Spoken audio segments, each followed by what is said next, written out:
નમસ્કાર, હું છું પ્રિયા અને તમે જોઈ રહ્યા છો જનતા કી જાણકારી ન્યૂઝ। નજર કરીએ આજના સમાચાર ઉપર। પાટણ કેબિનેટ મંત્રી બળવંતસિંહ રાજપૂતના હસ્તે નવા માર્ગનું ખાતમુહૂર્ત। રવિયાણા માધુપુરા કેનાલ રોડ માટે રૂ1.50 કરોડનો ખર્ચ। વિજયાદશમી અને ગાંધી જયંતિ નિમિત્તે યોજાયો કાર્યક્રમ।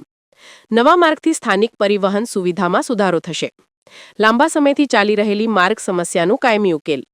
સિદ્ધપુર વિસ્તારમાં પાણીની મોટી સમસ્યાનું પણ ઉકેલ।